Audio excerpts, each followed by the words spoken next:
Bueno, señores, vamos a continuar con el desarrollo de estos 60 minutos con Omar.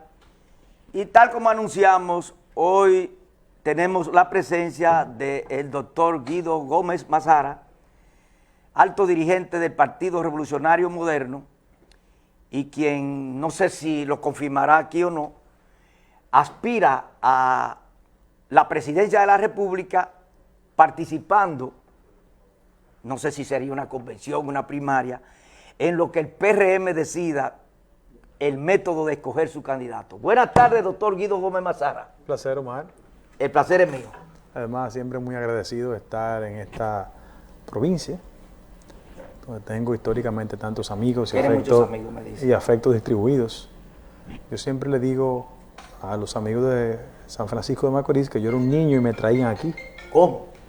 Sí, y conocí desde niño a doña María Corona. María Corona, esa era amiga mía. Claro. Y sus hijos y sus nietos, claro, mis amigos de verdad. Y siendo un niño conocí a Caboquín, por ejemplo. A Caboquín, amigo de Siquio NG de la Rosa. Muy amigo. Y me llevaban a casa de Marino siendo yo muy niño.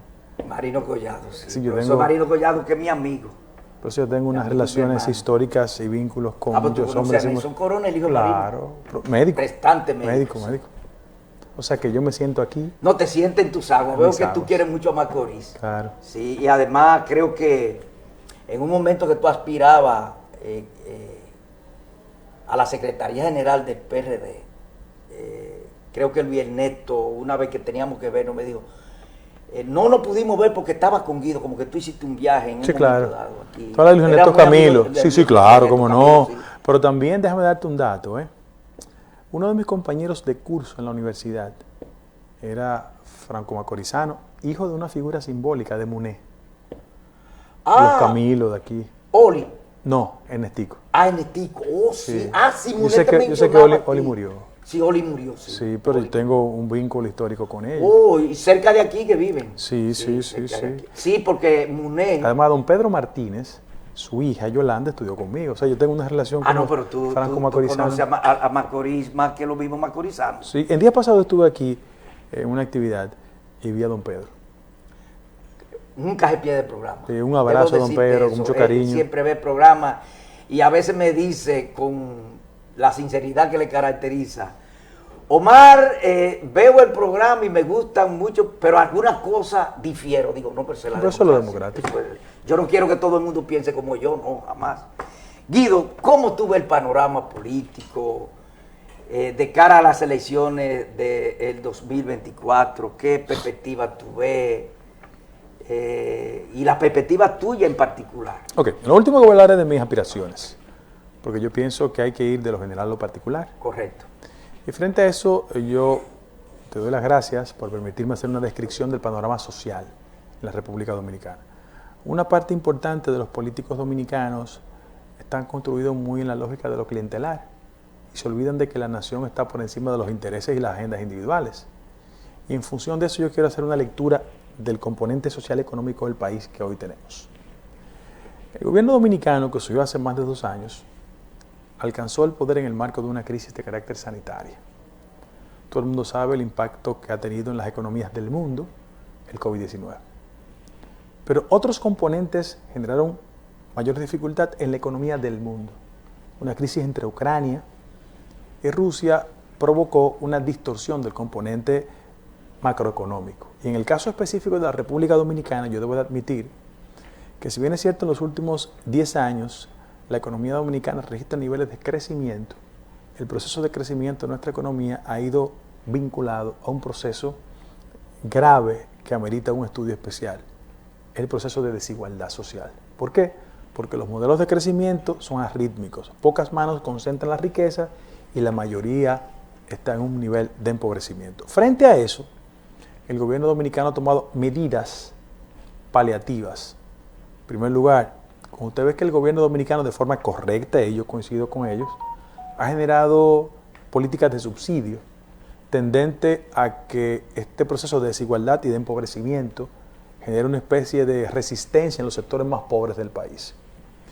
Lo hablo como ejercicio puramente estadístico. Al 16 de agosto del año 2020, la política social del gobierno anterior, de una forma u otra, amparaba alrededor de 635.000 personas. los montos que se recibían eran de 800 pesos mensuales. En la actualidad, en el marco de una crisis, de un modelo inflacionario, hay 1,4 millones de dominicanos y dominicanas que reciben la asistencia social y sobre todo la cosa se ha disparado de 800 pesos a 1.600. ¿Eso resuelve el problema esencial? No, porque los indicadores macroeconómicos también establecen que para el nivel inferior de ingreso, lo que se llama la cesta básica o la canasta básica, implica que cada dominicano o dominicana tiene que recibir por lo menos una cantidad de dinero para financiar por 25,000 pesos mensuales la canasta básica. Eso, en los sectores bajos del país, tiene un impacto significativo. 25,000 para los sectores más pobres, 72,000 para los sectores más ricos. Frente a ese proceso, tú tienes el siguiente drama. En el último trimestre del año, el proceso inflacionario se ha reflejado. Y yo quiero decir que si bien es cierto, en el último mes hay un deslizamiento pequeño. La economía dominicana, si bien es cierto, proyectaba un crecimiento significativo, los datos establecen que este año vamos a crecer solo 5%. ¿Cuál es el inconveniente? Que el factor inflacionario está superior a los niveles de inflación. Y cuando eso acontece, la economía se desestabiliza. En términos de generación de empleo, por ejemplo, el semestre pasado, la economía dominicana experimentó un decrecimiento del sector empleo formal de 2%. Y en el sector informal de la economía se generó un 8%. Es decir, el cuadro económico y social del país, no obstante tener un crecimiento en la economía, una mejoría sustancial del sector turismo, un incremento significativo de las remesas y, por qué no decirlo, un crecimiento sustancial también en el sector de zona franca, los dominicanos y dominicanas tenemos que reconocer que las proyecciones económicas no son tan halagadoras y por vía de consecuencia el año próximo, que es el 2023, se garantiza que los niveles de reducción de los alimentos, del incremento de los precios en los alimentos de primera necesidad, van a impactar de manera significativa en el bolsillo de la mayoría de los dominicanos y dominicanas. Ese cuadro de carácter social genera un desafío para la política del gobierno. ¿Por qué?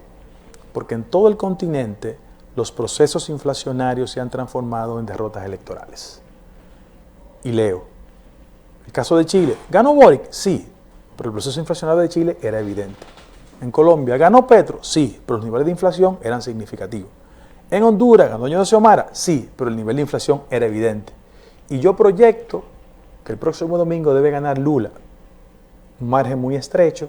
Sin embargo, la administración del presidente Bolsonaro, si bien es cierto, ha sido catalogada por díscola, ultraconservadora, es evidente que los niveles de inflación han impactado a la mayoría de los brasileños y brasileñas. Al margen de la orientación ideológica de esos candidatos, el factor inflacionario juega un papel estelar. Por eso yo he sostenido que hacia lo interno de mi partido es mucho más efectivo construir una candidatura diferente a quien ocupa hoy la presidencia.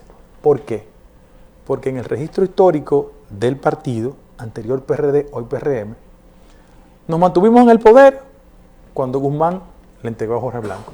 Pero cuando Hipólito Mejía quiso mantenerse en el poder, evidentemente los resultados fueron desfavorables. Pero tú apoyaste la reelección de Hipólito. No, es que yo estoy de acuerdo con el modelo de 2 periodos consecutivos. O sea, ¿tú estás de acuerdo que Luis entonces agote su segundo periodo? No, yo estoy de acuerdo con que Luis presente su candidatura hacia lo interno del partido, se compita y por vía de consecuencia quien genere una mayoría electoral sea el candidato. Si él lo hace, perfecto. Pero como aquí, si es Ramón... Como aquí si se imita mucho a los Estados Unidos, lo que se estila en Estados Unidos es que cuando un presidente en ejercicio quiere reelegirse, nadie le pone obstáculos. Sin embargo, te voy a leer la otra jurisprudencia. Tú tienes más experiencia que yo. No, tú, ¿cómo? No, tú tienes más experiencia que yo por el factor de edad. Entonces te digo, cuando Guzmán quiso a Magluta, ganó Jorge Blanco. Cuando Jorge Blanco quiso a Peña, ganó Jacobo. El que daba empleo, si estaba en el poder, era Fello, ganó Hipólito. Y Luis le ha dado 2 pelas a Hipólito sin estar en el poder. ¿Qué significa eso? Que en la lógica y en la base electoral de nuestro partido hay una profunda vocación de los dirigentes cuando no se sienten satisfechos con quien preside el partido o quien preside el gobierno, reaccionar votando de manera democrática. Y el peso específico de los hechos puede más que cualquier tipo de argumento. Yo le pregunto a cualquier compañero o compañera que si el compañero presidente de la República ha llenado las expectativas Perfecto.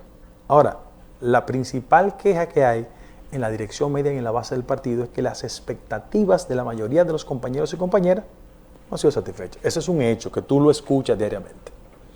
Pero en ese mismo orden, ¿qué garantías tiene un compañero o una compañera que no ha sido retribuido en su esfuerzo electoral, que de golpe y porrazo, quien no ha sido consecuente y solidario con ellos, le diga que siga acompañando el esfuerzo de mantenerlo en el poder? Por eso yo impulso... Señores, denme el chance de hoy de no recibir llamadas porque entonces no vamos a poder aprovechar. Excúseme, hoy, denme el día de hoy sin llamada. Por eso yo impulso hacia el interno del partido la noción del cambio dentro del cambio, de crear las condiciones para que vayamos todos a una convención donde cada quien exponga sus ideas, sus criterios, su visión de la sociedad y que sea la base del partido la que determine quién debe ser el próximo candidato presidencial del PRM. Guido, déjame decirte, tú eres valiente, hay que decirlo, porque ciertamente ese grupo que está en el poder, que tiene control absoluto del partido y el gobierno, hasta tal punto que Hipólito, que es tu amigo, dijo que tú no pasabas de un 2%, si iba, tú reaccionaste y le dijiste lo de Tayota y cosas eso, que era verdad que Hipólito le decía a Tayota a Luis Abinader. Pero el problema es que lo que yo he visto y la gente ve, y para adelante vamos. Porque lo bueno que yo tengo que, como le dije una vez a un líder reformista que fue donde lo Gille, vamos a estar aquí con una discusión que tuvimos. Lo que se ve es que esa militancia y dirigencia PRMista lo absorbe el gobierno con los recursos que tiene y que cualquiera que no tenga recursos, llámese como se llame, es imposible competir. No, esto tú estás partiendo de una lógica puramente clientelar. Pero es que es un partido clientelista. Y esto es una sociedad clientelista. Si me permites, y esa partidocracia clientelista. Si me permites contraargumentar, con mucho gusto te voy a desmontar tu argumento. Desmonta. Nunca en nuestro partido, ni en el viejo ni en este, la fuerza del dinero ha sido el factor que determina éxito electoral. Te doy ejemplos. José Antonio Narri tenía dinero y fue derrotado por doña Milagros Ortiz Bosch. ¿Sí o no? Guido, es que tú me estás poniendo unos ejemplos que no caben ahí. Déjame decirte. Sí es verdad lo que él dice, que a veces líderes con pocos recursos han derrotado líderes con recursos, pero han tenido estructura. Vamos a ver municipio por municipio, los presidentes, secretarios generales de comités municipales de zona, ¿quién lo controla? ¿Guido Gómez Mazara o el grupo de Abinader? Estás equivocado porque como no conoces la estructura del partido, emite esas consideraciones. Es que yo no tengo que conocerla porque eso se ve a legua. No, pero una... Dime cuál es el dirigente importante de San Francisco de Macorís te apoya. Pero que la razón no se exalta. No me quiero con tranquilidad. Quiero explicar lo siguiente. Quizás porque tú no tienes el detalle de cómo se conduce la estructura del partido, reacciona de esa manera. Te voy a explicar. En el PRM existe 1,8 millones de personas registradas en el padrón electoral. Perfecto, ¿no? Sí, sí. Cuando tú haces un cruce entre militantes del partido registrado en el padrón que están en la nómina pública, no llega a 450,000 personas. ¿Qué significa eso? Que de arrancada, la fuerza gubernamental, que de una forma u otra podría estar defendiendo la candidatura del compañero Luis Abinader, es una fuerza que de arrancada tiene 1,3 millones de compañeros y compañeras que por no estar en la nómina pública están insatisfechos. Te doy otro ejemplo. Yo pienso que eso es mucho más importante porque contribuye a que el debate democrático de una forma u otra fluya y que sean los ciudadanos que interpreten los criterios que uno tiene. Mira, jurisprudencia. Miguel Vargas Maldonado tenía la experiencia de haber sido candidato. Era presidente del partido. Y cuando el expresidente de la República, compañero Hipólito Mejía, le impugnaban 2% en las encuestas, ¿tú recuerdas? Vino un proceso electoral y el compañero Hipólito Mejía lo derrotó. Tú estás hablando de Hipólito Mejía, que había sido presidente de la República, candidato vicepresidencial con Peña Gómez. No, estás equivocado. En ese momento Hipólito Mejía lo que hizo fue galvanizar el descontento con un candidato presidencial que no respetaba la base, que actuaba de manera autoritaria, que excluía a los dirigentes y por vía de consecuencia lo que Guido le Gómez votaron. Mazara quiere decirme a mí y al público Yo no tengo inconveniente, yo no tengo compromiso ni con Luis ni con el otro. No, Es más, estos son ejercicios democráticos. son ejercicios democráticos. Mira lo siguiente. Lo que tú quieres decir es que realmente tú estás en condiciones de echar pleito. No, yo lo que estoy diciendo es que hablar en primera persona nunca es elegante, pero como es un desafío tu planteamiento, yo respondo lo siguiente. Que en la actual coyuntura, el dirigente que aspira a la candidatura presidencial que más se parece a la dirección media de la base del partido soy yo. ¿Cómo? Sí, el que más se parece. Te voy a decir hasta por qué. Hasta por un componente de fenotipo. Cuando tú ves la mayoría de los funcionarios que acompañan al compañero presidente de la República no se parecen en su actitud, en su comportamiento, en su visión, a la mayoría de un partido político que tiene como referencia al doctor Peña Gómez y siempre ha impulsado la agenda liberal y democrática del país. Mira dónde está el fundamento de mis discrepancias, porque en la política discrepar es lo más elegante, claro que cuando sí. se hace con respeto. Claro. Mira cuál es mi visión diferente al compañero presidente. Por ejemplo, cuando tú analizas la inversión que hace el presidente de la República respecto al sector salud y dice que el Bandex financia 2.000 millones de pesos a las clínicas privadas, yo digo no.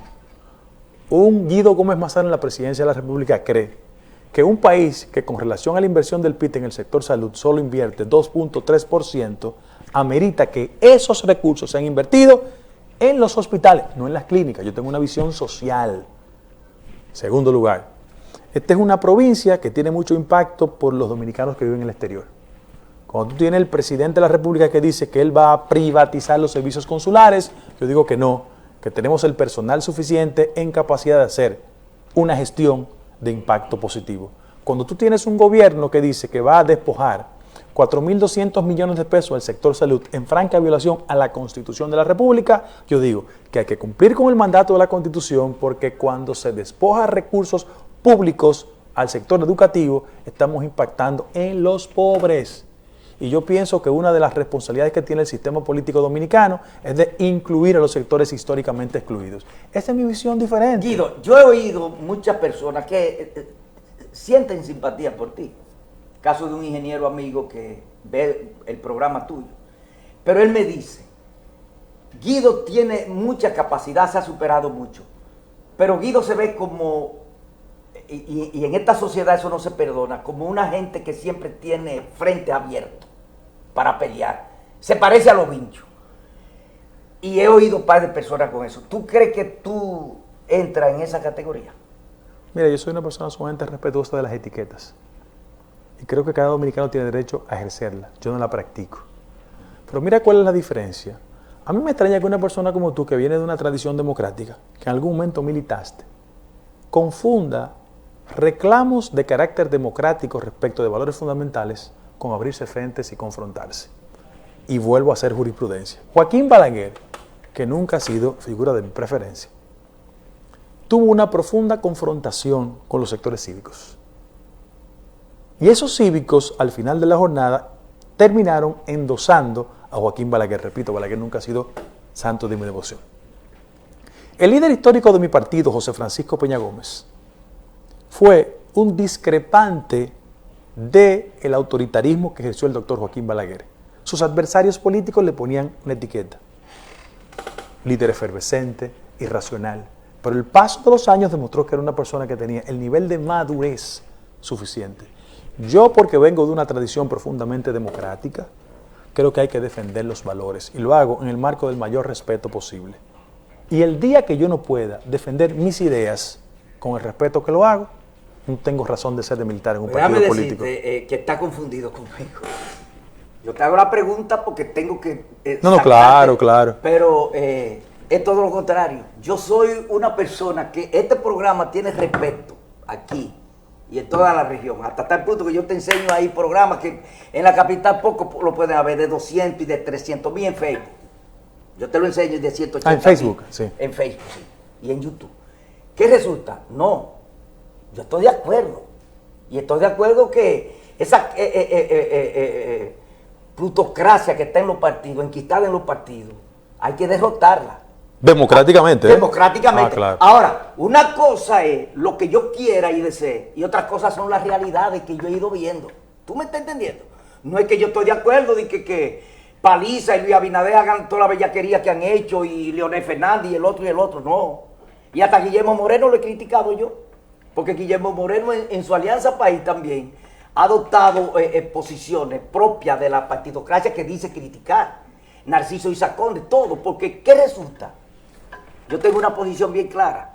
Por eso digo que yo no me caso con ideología, porque yo he visto gobiernos conservadores que han sido eficientes y he visto gobiernos izquierdistas que han tenido que sacarlo. El Frente Farabundo Martí lo sacaron a galleta de poder en El Salvador porque fracasó. Y es izquierdista. Pero las ideologías en el siglo XXI no marcan la eficiencia de la gestión pública. No, pero la gente tiene ese concepto. Bueno, pero son esquemas propios de la Guerra Fría. Sí, de la pero el Guerra mundo ha Fría. ido evolucionando. El Ahora, mundo es así. yo te voy a decir una cosa. En una sociedad como la nuestra, a veces las etiquetas lo que revelan es la incapacidad de discutir ideas. Balaguer, muñequito de papel, fue el líder y la cabeza visible de los sectores conservadores. Sí. Antonio Guzmán, todas las etiquetas del mundo, presidente de la República. Salvador Jorge Blanco, todas las etiquetas del mundo, presidente de la República. A Leonel Fernández lo catalogaron de lo que sea, Sí, presidente de la eso República. Con Hipólito Mejía, de todo le decía, fue presidente de la República. Danilo Medina, se le pintaban todos los colores y sabores del mundo. Inclusive hasta lo asociaban con una militancia política que tú vienes de ella, sin ser cierto. A Luis Abinader le decían de todo.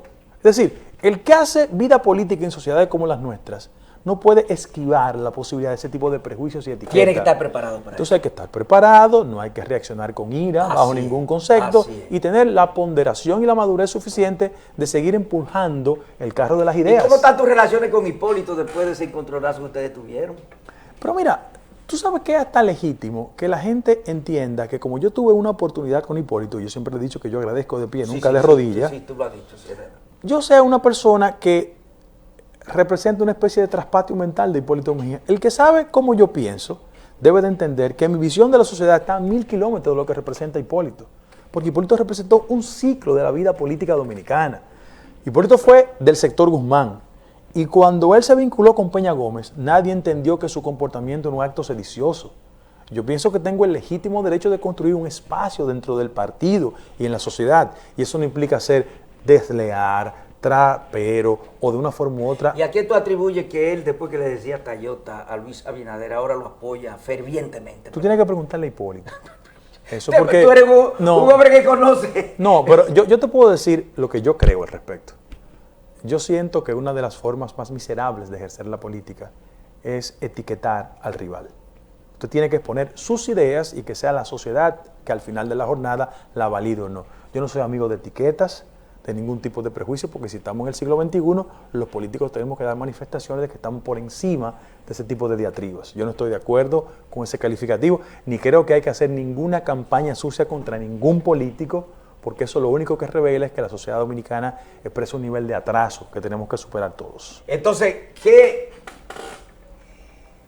representaría Guido Gómez Mazara y por qué los PRMistas deben votar y apoyar a Guido Gómez Mazara como candidato presidencial? Perfecto, y te agradezco la pregunta.